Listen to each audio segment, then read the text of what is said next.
Warahmatullahi wabarakatuh. Selamat bergabung kembali di Lisvika Channel. Di video kali ini kita akan membantu adik-adik yang sedang mempersiapkan diri untuk mengikuti ujian sekolah kedinasan. Jadi di video sebelumnya sudah adik lihat dan disampaikan juga kalau untuk tes masuk sekolah kedinasan itu ada 3 subtes yang jadi poin utamanya, di mana ada tentang TIU, itu tentang intelijensi umum, kemudian TWK, wawasan kebangsaan, dan ada TKP. Jadi TKP ini adalah tes kepribadian. Nah, untuk video sekarang kita akan membahas terkait tes TKP tersebut. Jadi bagi adik-adik yang belum subscribe, silahkan di subscribe dulu, dan juga jangan lupa nyalakan lonceng notifikasinya agar adik-adik tidak ketinggalan informasi dari Lisvika Channel. Nah, sekarang kita kembali lagi ke pokok bahasan kita, yaitu tentang tes kepribadian. Nah, mungkin sebagian besar dari adik-adik ada yang berpikiran, kan di tes itu adalah kepribadian kita, berarti kita menjawab pertanyaan itu ya memang sesuai dengan kepribadian kita. Nah, ternyata dia nggak begitu. Jadi ada trik-trik atau ada kata kunci yang bisa adik-adik gunakan untuk bisa mendapatkan poin 5. Jadi bedanya TKP dengan TIU dan TWK penilaiannya, kalau TIU dan TWK itu kalau salah ya udah 0 poinnya. Kalau betul berarti ada poinnya. Tapi kalau untuk TKP ini semua pilihan itu ada poinnya. Ada dari 5 berarti sempurna, kemudian 4, 3, 2, dan 1. Jadi adik-adik semua diharapkan bisa menjawab atau memilih option yang skornya sempurna, yaitu 5, supaya nilai total atau total skornya itu bisa tinggi dan bisa adik-adik semua lulus di sekolah kedinasan yang dituju. Nah, untuk itu di sini kita kasih clue-clue untuk adik-adik mengenali soal-soal terkait TKP ini. Jadi yang pertama kita lihat dulu aspek dari TKP itu. Yang pertama ada pelayanan publik. Jadi kalau misalnya nanti di dalam soal itu tentang pelayanan publik, berarti adik-adik pilih jawaban atau option yang memang banyak menguntungkan publik atau masyarakat. Kemudian yang kedua, jejaring sosial atau biasa juga kita sebut dengan adaptasi. Nah, supaya adik-adik bisa mendapatkan poin 5, pilih yang mencerminkan sikap supel, terbuka ke semua orang, dan koreksi. Nah, terus untuk aspek yang ketiga ada istilahnya sosial budaya atau integritas. Jadi pilih option yang jujur, bersih tanpa korupsi, atau bekerja dengan benar. Kemudian yang keempat tentang TIK atau teknologi informasi komunikasi. Pilih yang paling update dalam TIK. Namun jika seandainya bidang tersebut tidak sesuai dengan keahlian adik-adik, serahkan kepada yang lebih ahli. Kemudian yang kelima, profesionalisme. Jadi pilih tetap fokus pada pekerjaan apapun gangguannya jika masih dalam waktu kerja. Kemudian bekerja mandiri dan tuntas. Nah, kemudian aspek keenam, bekerja berkelanjutan atau biasanya juga kita sebut dengan berprestasi. Pilih option yang berkeinginan untuk belajar atau punya keinginan belajar tinggi, kemudian antusias dan menerima tantangan. Nah, itu dia untuk aspek-aspek TKP supaya adik-adik semua tahu apa kata kunci supaya bisa mendapatkan skor sempurna. Sekarang kita lihat untuk soal nomor 1. Soal nomor 1 katanya, ketika Anda berada dalam suatu rapat pengambilan keputusan untuk penetapan kebijakan baru di perusahaan tempat Anda bekerja, biasanya Anda akan. Jadi kan ini memang pertanyaannya itu terkait apa yang kita lakukan dalam kehidupan kita. Tapi kembali lagi untuk menjawabnya harus disesuaikan dengan aspek-aspek yang sudah kakak sebutkan di awal tadi. Nah, kalau kita lihat di dalam kalimat ini, tentu kata kuncinya adalah dalam melakukan rapat pengambilan keputusan. Jadi ini merupakan aspek jejaring sosial. Nah, kira-kira mana yang lebih tepat sikap adik-adik di sini ketika mengadakan rapat untuk mengambil keputusan terkait kebijakan baru? Kalau yang A, melontarkan ide yang dapat memancing keterlibatan seluruh anggota rapat. Itu bagus. Nah, kalau bagus ya kita tinggalkan dulu, kita cari yang lebih tepatnya. Mengambil alih proses pengambilan keputusan agar sesuai dengan keinginan saya. Nah, ini kan termasuk egois ya. Jadi untuk yang B ini jelas nih kalau nggak baik. Jadi bolehlah kita abaikan dia karena egois. Kalau yang C, mengusahakan sebaik-baiknya agar pendapat saya diterima. Ini apalagi, ini lebih egois, pasti skornya ini lebih rendah. Kemudian menciptakan suasana agar setiap orang berani mengungkapkan pendapatnya. Itu bagus kan? Nah, tapi sekarang kita lihat yang E dulu, mempercayakan keputusan kepada kelompok. Ini kan lepas tangan, kita nggak mau tahu tentang keputusan itu.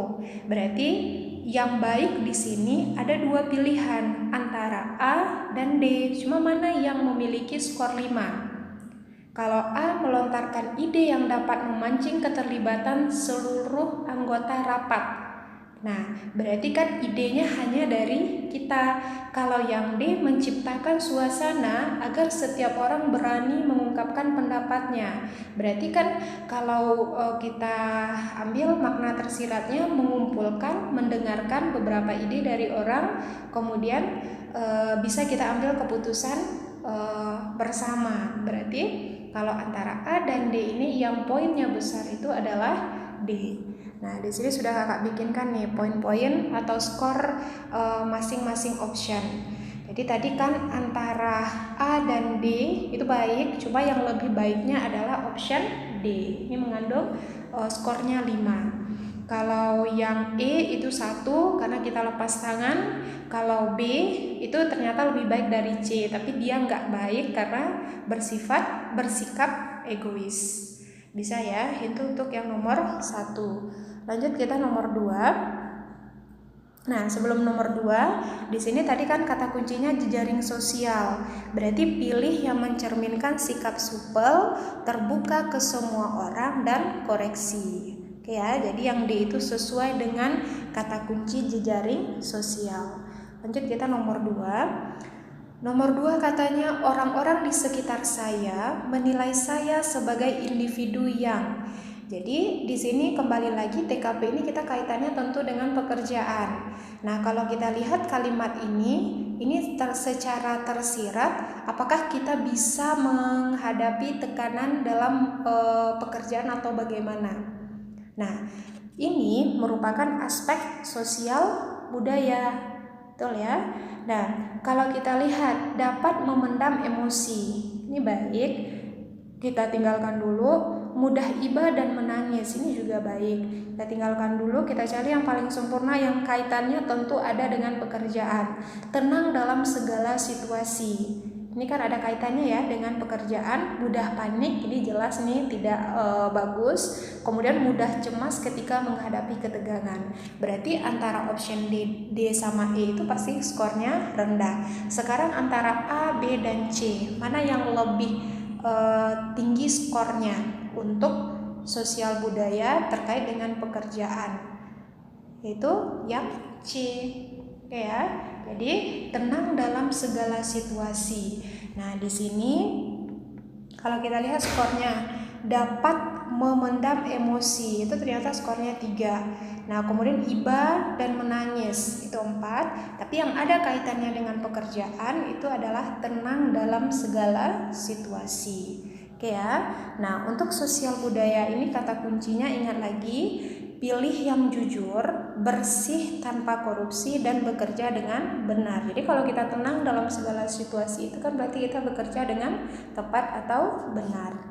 Oke, lanjut nomor 3. Nomor 3, ketika saya dipercaya untuk mengerjakan suatu tugas yang penting dan diberi kewenangan terhadap saya, berarti kita diberi tugas dan dipercayakan kepada kita. Berarti aspek yang dinilai di sini jelas tentang profesionalisme. Jadi kita lihat lagi tadi kalau kita dikatakan profesional apa? kita mampu mengerjakan pekerjaan itu secara tuntas, ya enggak? Nah, jadi kalau kita lihat untuk option A, selalu meminta bantuan rekan lain yang lebih senior agar tidak mengambil keputusan sendiri. Ini nggak ada kaitannya, dia bagus, tapi kalau untuk aspek profesionalisme ini belum memiliki skor yang tinggi. Kalau yang B, menyesal karena telah menyanggupi menerima tugas tersebut, ini pasti rendah nih skornya. Selalu menunggu keputusan pimpinan, kita tinggalkan dulu. Yang D, berani mengambil keputusan karena tugas tersebut telah dipercayakan kepada saya. Ini bagus ya. Berarti antara A, B, C, dan D yang paling bagus itu adalah yang D. Kalau E, menyadari bahwa keputusan pimpinan diperlukan jika keputusan tersebut di luar wewenang. Ini tepat, tapi kan di sini katanya tugas tersebut udah dipercayakan kepada kita. Jadi yang tepatnya adalah yang D, berani mengambil keputusan karena tugas tersebut telah dipercayakan kepada kita. Oke, kalau kita lihat nih skor antara option itu, kalau yang A meminta bantuan kepada rekan lain 3. Nah, yang paling buruk di sini adalah menyesal karena telah menyanggupi menerima tugas tersebut. Berarti nggak ada tanggung jawabnya di kita. Selalu menunggu keputusan pimpinan. Ini kan juga nggak ada inisiatif untuk pekerjaan yang sudah dikasih kepada kita. Kalau yang E itu bagus 4, tapi yang lebih tepatnya atau yang memiliki skor tinggi di sini adalah option D.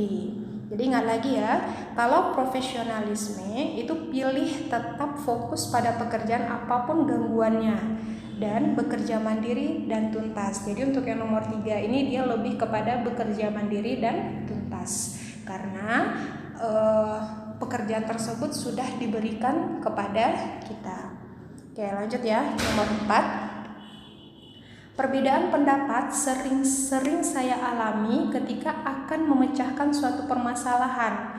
Reaksi saya terhadap hal tersebut. Jadi ini kan ada kaitannya tentu dengan jejaring sosial, karena ada perbedaan pendapat, berarti ada sosial kita kepada orang lain. Nah, ketika terjadi perbedaan pendapat, apa reaksi kita? Kalau kita lihat yang A, saya suka mendengar pendapat-pendapat yang berbeda dengan saya tentang suatu hal. Berarti itu bagus, kita tinggalkan dulu. Yang B, saya cemas apabila ada orang lain yang berbeda pendapat dengan saya. Ini jelas pasti skornya rendah ya. Kita tinggalkan yang B. Yang C, kurang bersemangat untuk bertukar pikiran dengan orang lain tentang hal yang serius, apalagi ini. Jadi yang B dan C ini boleh kita abaikan dia. Kalau yang D, saya senang melakukan diskusi dengan orang lain. Ini bagus. Yang E, saya lebih senang mengerjakan sesuatu sambil berdiskusi dengan orang lain daripada mengerjakan tugas sendiri. Jadi ingat lagi ya, untuk TKP ini pusatnya adalah kepada pekerjaan. Oke, jadi antara A, D, dan E itu skornya yang paling tinggi adalah yang E, karena terbuka untuk menerima ide tentang pekerjaan. Jadi kalau kita lihat antara A, kemudian D, E, kalau A itu poinnya 3, D 4, E 5, B dan C itu 2 dan 1. Jadi ingat lagi ya, kalau jejaring sosial atau adaptasi, tadi kata kuncinya pilih yang mencerminkan sikap supel, terbuka ke semua orang, dan koreksi. Terbuka ke semua orang itu kan juga bisa kita kaitkan dengan diskusi. Oke ya, lanjut nomor 5. Nomor 5 katanya perubahan dunia terjadi dengan cepat. Perubahan tersebut merambah dalam kehidupan sehari-hari. Berarti ini lebih kepada TIK karena adanya perubahan dunia yang terjadi sangat cepat. Nah, kalau kita lihat ketika terjadi perubahan itu apa reaksi kita? Yang A, mengikuti perkembangan teknologi dari media massa. Ini bagus, kita tinggalkan dulu, kita cari yang lain.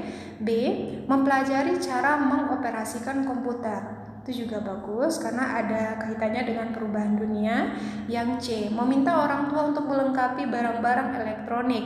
Nah, untuk apa? Kalau hanya melengkapi tanpa dipelajari, berarti yang C itu pasti skornya rendah.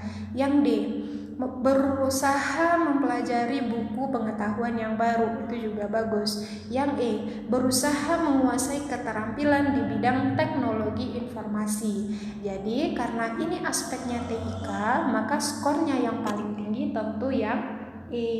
Jadi kita mau belajar terkait teknologi informasi tersebut ketika memang kita masih punya kemampuan untuk itu. Tapi ketika kemampuan kita sudah tidak ada untuk itu, berarti kita serahkan kepada yang ahli. Bisa ya? Jadi kalau untuk poinnya, yang A, mengikuti perkembangan teknologi dari media massa. Media massa itu kan banyak ya, beraneka ragam gitu. Jadi nggak fokusnya kepada TIK. Makanya skornya 2. Mempelajari cara mengoperasikan komputer, itu bagus, tapi 3 skornya.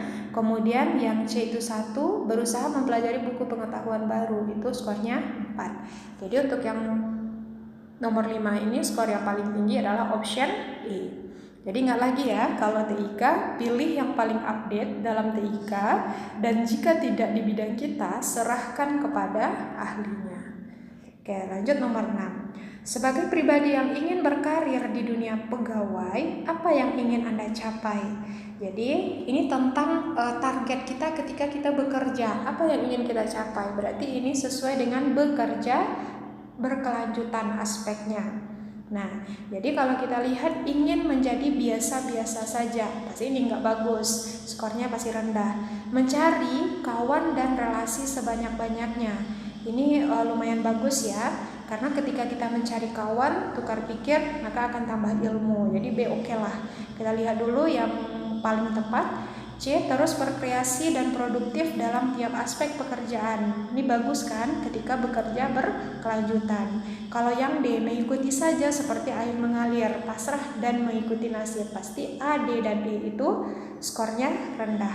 Antara B dan C, yang memiliki skor tinggi itu adalah yang C. Jadi terus berkreasi dan produktif dalam tiap aspek pekerjaan. Jadi ingat lagi ya, ketika aspeknya bekerja berkelanjutan, maka pilih yang berkeinginan untuk belajar tinggi, antusias, dan menerima tantangan. Oke, lanjut kita nomor 7. Untuk kelancaran jalannya acara kampus esok hari, unit kerja saya diminta untuk kerja lembur. Padahal saya sudah berjanji untuk pulang lebih cepat dan mengantar ibu saya ke dokter. Sikap saya bagaimana gitu. Jadi ini artinya kalau lembur berarti kan nggak di jam kerja kita yang sesungguhnya. Berarti kalau kita lihat di sini aspeknya lebih kepada profesionalisme. Jadi ketika orang tua kita atau ibu kita yang sedang sakit, kita udah berjanji mau nganterin ke dokter, ternyata kita diminta lembur. Nah, mana yang lebih tepat nih sikap profesional kita? Kalau A, pulang diam-diam, ini pasti rendah. Pura-pura sakit agar diizinkan pulang lebih cepat, apalagi ini. Nah, berarti A sama B itu boleh kita eliminasi ya. Yang C, menghubungi ibu saya dan menjelaskan bahwa saya akan sedikit terlambat. Ini bagus, tapi kita lihat dulu yang lain. Tetap lembur sampai pekerjaan selesai. Nah, ini pasti tidak bagus. Kenapa tidak bagus? Karena namanya lembur tidak lagi di waktu formal kita bekerja gitu.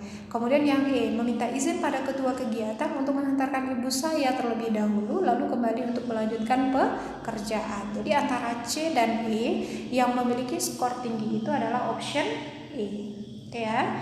Jadi ingat lagi, aspek profesionalisme itu adalah pilih tetap fokus pada pekerjaan apapun gangguannya. Hal yang harus digarisbawahi adalah jika masih dalam waktu kerja, kemudian bekerja mandiri dan tuntas. Jadi intinya kalau nggak dalam waktu kerja lagi, kita boleh mendahulukan keluarga kita, apalagi dalam keadaan yang sakit. Oke ya, jadi untuk yang option C itu skornya 4. A, B, D itu 2, 1, dan 3. Lanjut nomor 8. Pada saat saya sedang mengerjakan suatu tugas kerja, maka saya akan, ini kalau kita bekerja tadi lebih kepada aspek profesionalisme. Nah, kalau yang A, sesekali menyelanya dengan kegiatan lain sebagai hiburan, ini jelas nggak profesional ya. Kalau yang B, melakukan pekerjaan lain secara bersamaan, ini enggak, karena kalau profesional kita harus fokus pada satu pekerjaan. Yang C, menundanya dan melihat apakah ada tugas lain yang harus diselesaikan. Ini hampir sama lah dengan B, pasti skornya rendah.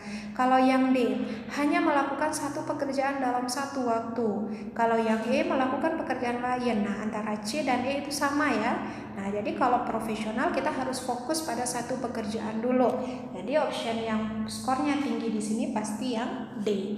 Kalau kita lihat nih rinciannya, yang A itu 3, yang B melakukan pekerjaan lain secara bersamaan 4. Jadi yang skor paling tinggi itu adalah yang hanya melakukan satu pekerjaan dalam satu waktu. Jadi ingat ya, kalau profesionalisme pilih tetap fokus pada pekerjaan apapun gangguannya.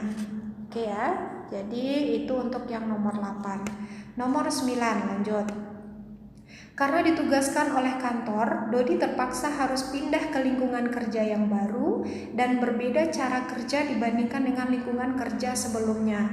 Jika Anda adalah Dodi, apa yang Anda lakukan? Berarti ini dia harus beradaptasi, jejaring sosial lagi. Kalau kita lihat yang A, saya perlu waktu untuk mengenal teman-teman baru. Berarti kan ini adaptasinya kurang bagus. Berarti kita hilangkan atau kita eliminasi yang A. Yang B, saya menunggu rekan yang lain berkenalan. Ini juga nggak bagus. Yang C, saya langsung akrab dengan rekan baru yang lain. Ini bagus, kita simpan dulu. Yang D, jika saya membutuhkan, nah apalagi yang D ini nggak bagus. Yang E, jika ada yang berkenalan,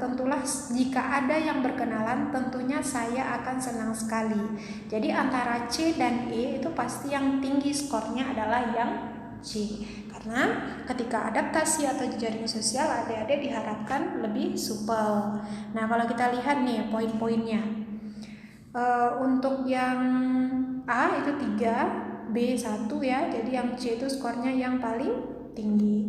Nah, jadi ingat lagi, jejaring sosial atau adaptasi, pilih yang mencerminkan sikap supel, terbuka ke semua orang, dan sikap koreksi. Oke, lanjut ya, soal terakhir nomor 10. Ketika banyak pegawai di kantor saya tidak mematuhi peraturan tentang larangan penggunaan fasilitas internet untuk keperluan pribadi, pendapat saya. Jadi ini lebih kepada sosial budaya. Oke ya. Jadi kalau yang A, saya tidak akan mematuhi peraturan yang sangat sulit untuk dipatuhi. Ini pasti nggak bagus, kita eliminasi. Yang B, jika hanya saya yang mematuhi peraturan tersebut, percuma saja. Nah, kita lihat dulu option yang lebih tinggi. Saya akan terus mematuhi peraturan tersebut meskipun sebagian besar melanggarnya. Ini juga bagus. Yang D, saya mematuhi peraturan tersebut dan berusaha mengajak pegawai lain untuk turut mematuhinya. Kalau yang E, sebaiknya peraturan yang sulit tersebut diubah. Jadi antara C, D, dan E pasti yang memiliki poin tertinggi itu adalah yang D. Jadi ketika ada aturan, ada yang melanggar, kita tentu tidak mengikuti pelanggaran tersebut dan mengingatkan orang lain supaya tidak melakukan pelanggaran tersebut juga. Oke ya, jadi kalau kita lihat poin-poinnya, nah jadi D yang paling tinggi 5. Kalau yang C, saya akan terus mematuhi peraturan, ini kan hanya untuk diri kita sendiri, tidak memberikan dampak positif juga untuk orang lain. Oke ya, jadi kalau sosial budaya, ingat lagi kata kuncinya adalah pilih yang jujur, bersih tanpa korupsi, dan bekerja dengan benar. Jadi sosial budaya itu disebut juga dengan berintegritas. Oke ya, adik-adik, semoga bermanfaat. Ini pembahasan TKP untuk bagian pertama. Ikuti terus channel kita, nanti kita akan selalu update untuk soal-soal lainnya. Oke, assalamualaikum warahmatullahi wabarakatuh.